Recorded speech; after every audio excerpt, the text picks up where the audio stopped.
Hey guys, welcome back to the channel, and today I am going to be reacting to Film Theory's new theory that I have not seen yet, simply because I wanted to record my reaction to it. The Deadly Truth of Madagascar. I have no idea what he's talking about. Maybe he's gonna say how Alex would kill Marty or something like that. I mean, he tried in the movie. I've seen it several times as a kid. So, let's just jump into it. Alright.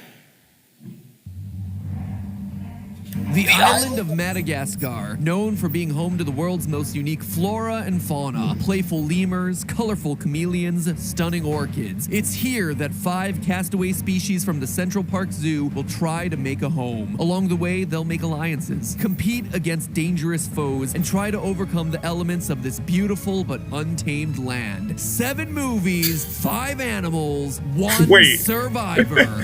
Wait a sec. No, hang on a sec. No, wait. It's not 7 movies. Is there 7 movies? Like, hang on, I think I should look this up.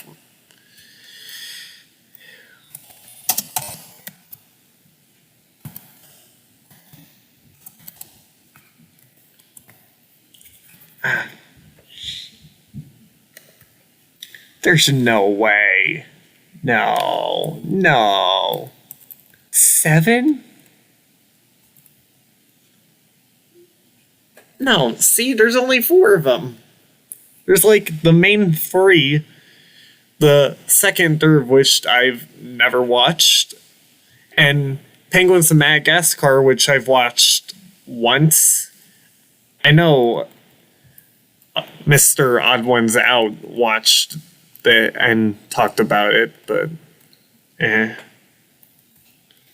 Oh, okay, so there's 3 TV shows, but those aren't movies. Like, what the hell are you talking about, Alex? I mean, oops, my bad. What the hell are you talking about, Matt? Hello, I mixed up the lion's name and Matt Pat's name. My bad. Internet, welcome to Film Theory, the show that likes to move it. If by move you mean destroy, and it you mean the simple nostalgic memories that you once had of all the movies that you watched as a child. Now, maybe you think that makes me a bit of a buzzkill, but just can't help thinking about the implications of whimsical worlds created by animated movies. I suppose a quote-unquote normal person would watch a movie like The Rescuers and think, oh, that's cute, little adventure story starring 2 talking mice. But is it really my fault if I watch that same movie and think to myself, the bottle at the beginning of the movie is taken to a mouse version of the United Nations. Now, the real United Nations was formed after World War II, so does that mean that this mouse society also had itself a World War II? Does that mean that there was a first World War between mice? You're followed by an overthinking ill-conceived it. Mouse League of Nations that collapsed in the face of rising mouse No, stop. You're overthinking it. nationalism? Look, if you're going to create a fantastical world, somebody is going to have to ask the tough questions about how it works, and that somebody is inevitably going to be me. And so for today's topic, we'll be looking at what I believe to be one of the more underrated animated franchises of the 21st century, Madagascar. Not only are these movies lighthearted and fun, they also feature some really impressive voice talent. No other franchise is really going to give you Zoolander, Borat, Walter White, and Jack Donaghy all in the same place. They're fun, they're colorful, the writing is fine most of the time. Yeah. It's grand and it's central. What? Was that a joke? It seemed like it was setting up for a joke. Did that just say Grand Central Station or my aunt's constipation? Yeah. Yeah, it's that kind of movie. Alright, so I'll be fair. I did watch... I'll be fair, I did watch this a lot as a kid, but looking back real quick, the jokes kind of sucked. Not all the jokes are gonna land here, but these movies are easy to watch and they distract my toddler long enough for me to go to the bathroom in peace, so what's not to love? But, and you know that when I start singing the praises of a movie franchise, there's gonna be some sort of but involved. I just can't help but wonder how well our beloved talking animal friends are actually gonna fare on the island of Madagascar. If you need a reminder, in the first movie, Alex the lion, Marty the zebra, Melman the giraffe, Gloria the hippo, and a whole host of other animals are being relocated from their home in the Central Park Zoo to a wildlife preserve over in Kenya. Due to the hijinks of the penguins a whole other group? Don't you just mean the 4 penguins that went with them? And that's kind of it? Like, really, it's just Alex, Marty, Melman, Gloria, and the penguins. No one else. on board, the animal crates fall off the side of a ship and wash ashore on the coast of, you're never gonna guess it, Madagascar. Whoo boy, didn't see that one coming. And then they learn a lot of valuable lessons about friendship, and there are some dance breaks, and we leave the door wide open for a subsequent series of sequels, all in under 90 minutes. 4 stars. It's no Wall-E, but it's definitely not Minions, so we're in the clear. Would watch again, which is good considering my son is gonna want to watch it 300 more times before the next month. But of course, the crazy part of my brain can't help but ask the question, how are these animals really gonna fare on the island of Madagascar? None of their species actually live there in the wild, and these particular animals have grown up in a zoo, with regular meals being delivered to them and no threat of predators around, unless of course you count that one old lady that they met in Grand Central Station. So today we're playing a high-stakes version of Survivor Madagascar, where the losers leave the island in a body bag. Who's gonna live? Wait, who's no! gonna die? Who Private, lives to tell no! your spin-off? Keep your giant lemur eyes peeled for all those pesky fossa, because today we're escaping to Africa, because Madagascar is part of the continent of Africa.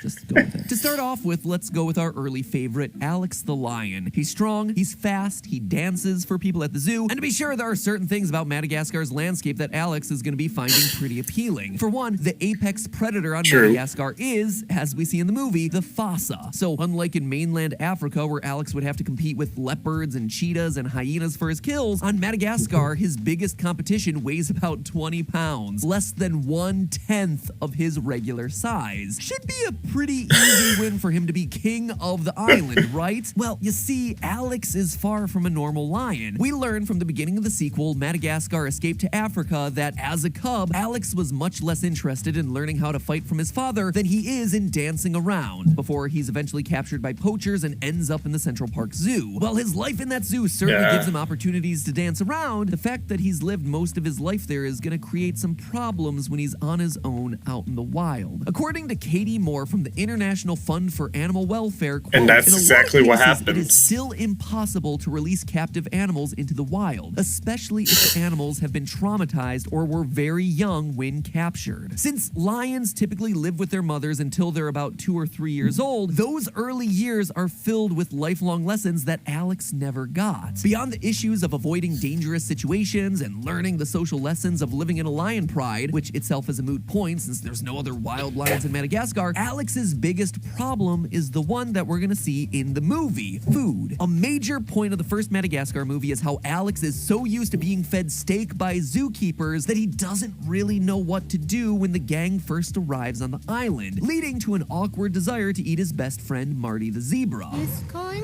savage. Where have I heard that phrase before? I believe he and this jaguar, they went savage, sir. Animals don't go savage. Disney ripping off other companies' story concepts? No. But in real life, Alex probably would have had a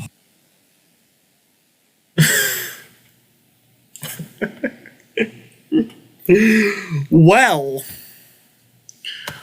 you're in a real pickle now, Disney. What do you guys say about that?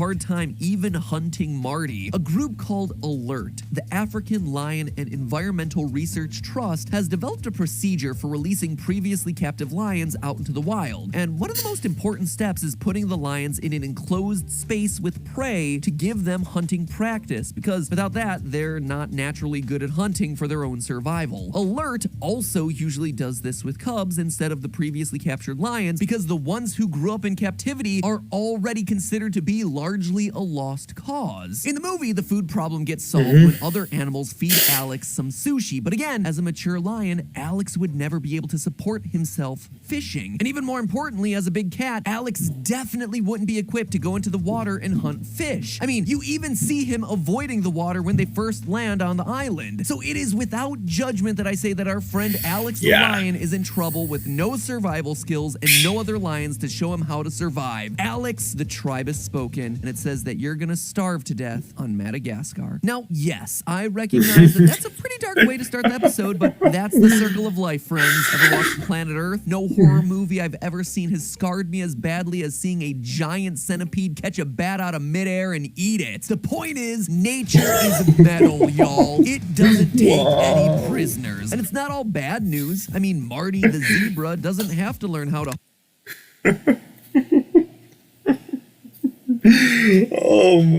That was intense. 1 second, Alex the lion is dead. The next second, a centipede takes and eats a bat. The next second, Marty the zebra's holding a rifle. Awesome.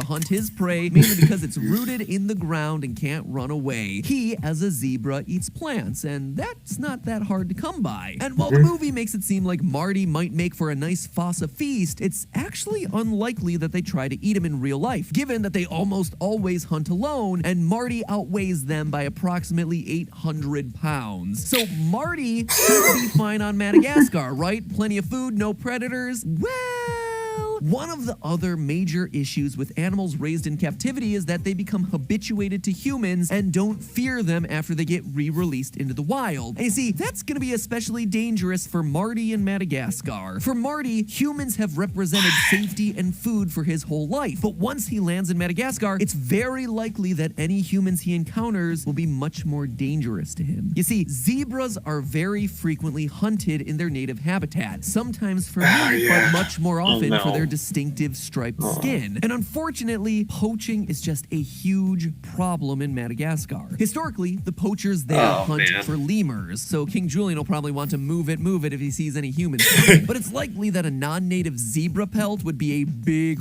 win for the local poachers. Sorry, Marty, the tribe has spoken. Next up is Melman the giraffe. Again, Melman is probably too big to be prey for any of the animals that exist on the island. Also, Madagascar is home to many of the trees that giraffes like to eat from the most. There's even an initiative underway to plant 60 million new trees on Madagascar, many of which are acacia trees, which just so happens to be a giraffe's favorite food. Then again, we've also seen Melman eat a urinal cake, so being picky about food might not have been that much of a problem anyway. That room has some nifty little sinks you can wash up in, and look, free mints. But here is the problem for Melman. We know from Madagascar Escape to Africa that Melman is a bit of a hypochondriac. Okay, you guys really need a doctor. And honestly, as a giraffe, he has every right to be. Giraffes are especially susceptible to parasites, skin conditions, and a whole variety of other diseases. Oddly, one disease that giraffes are known to get is tuberculosis. And tuberculosis is a huge problem in Madagascar. The International Association for Medical Assistance to Travelers specifically warns that TB is highly endemic to Madagascar and a major health problem in the country. Now, TB isn't always fatal, but with Melman living on his own, he isn't going to be receiving a whole heck of a lot of treatment beyond sitting in his own die hole. And if the TB doesn't get Melman, there's a pretty decent chance that he'll get himself some trypanosomosis, a disease caused by protozoan parasites and known to infect both giraffes and a wide variety of species on Madagascar. Melman, the tribe has spoken, and it says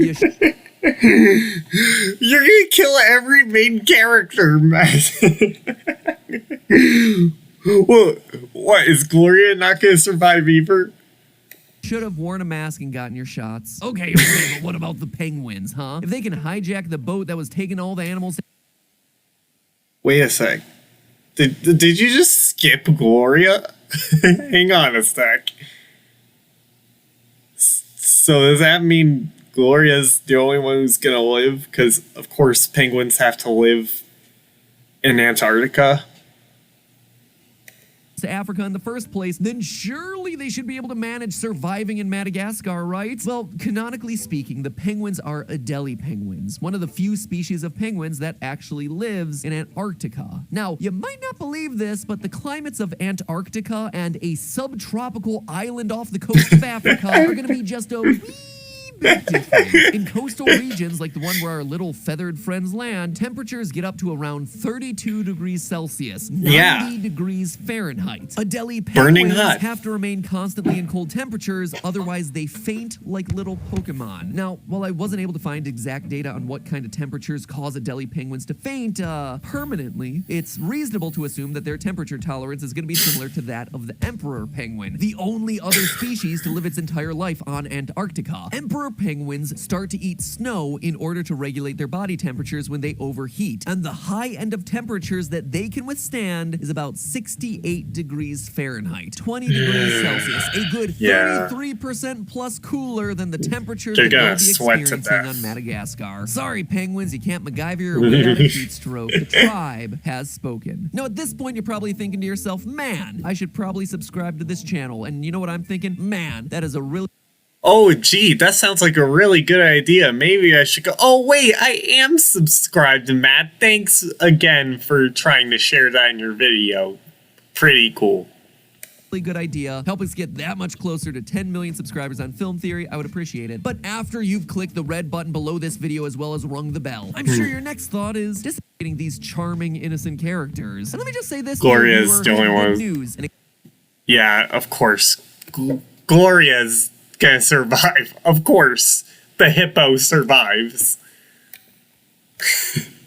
it comes in the form of Gloria the hippo. Unlike Alex, Gloria doesn't need to learn the finer points of hunting from other hippopotami since her food doesn't move. Hippos eat plants. The climate in Madagascar is fine for her as many hippos are native to sub-Saharan African regions with similar, even a bit warmer climate. Hippos are susceptible to a few diseases, most notably anthrax, but no confirmed cases of anthrax have been found on Madagascar in recent history. Sadly, hippos are sometimes targets of poachers, usually for their teeth, but Gloria has a better shot against poachers than Marty for sure. For one, she has the option of escaping underwater if she needs to, and also hippos routinely kill humans, so she's got herself better ability to defend herself than...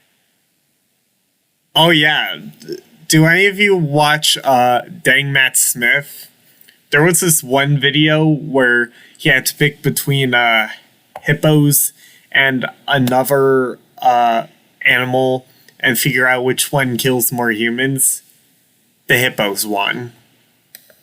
and her zebra buddy. Now, maybe you think that I'm leading you astray to pull the rug out from under you, that I'm setting up all the pieces to show her survival only to cruelly rip her life away in the most brutal fashion in the final sentences of this video. But no, not this time actually. Gloria actually has a great shot of surviving. We have real-world evidence that a hippopotamus raised in captivity could in fact be released into an environment that it's not native to and not only survive, but thrive. And it comes from the world's most notorious drug dealer. No, not him. This guy, Pablo Escobar. Pablo Escobar was a notorious Colombian drug lord, famous for a variety of things. Oh my god. I haven't watched Breaking Bad yet. I mean, I've seen most of the first episode, but I haven't gotten into it yet. I really want to watch it, though. I'm currently watching Orphan Black, so when I finish that, I'll watch Breaking Bad. But, yeah, anyways. It's Most good. wholesome of which was that he had himself a private zoo. When he was killed in 1993, his 4 pet hippos were released into the wilds of Colombia. And wouldn't you know it, there aren't 4 hippos there anymore. There are now as many as 100 in Colombia's Magdalena River. They adapted to the environment, the vegetation, the whole ecosystem of an entirely different continent than the one that they came from. So when Gloria finds herself on Madagascar, she, unlike her comrades, is well equipped to stay for the long haul. After a while, she might just take the crown away from King Julian. And if that means I don't have to see him dance anymore, I am all for it. See, I told you this episode would have a happy ending. Screw you, but Julian. hey, that's just a theory. Wait. Alright, wait, go back. There was a picture. Killing your favorite since 2015. Oh, that's so true. That's just a The theory. theory. A film theory. Oh. I'm sorry. I almost said game theory. A theory. A film theory. And cut. And that's a wrap. Well, yeah, that was actually pretty good.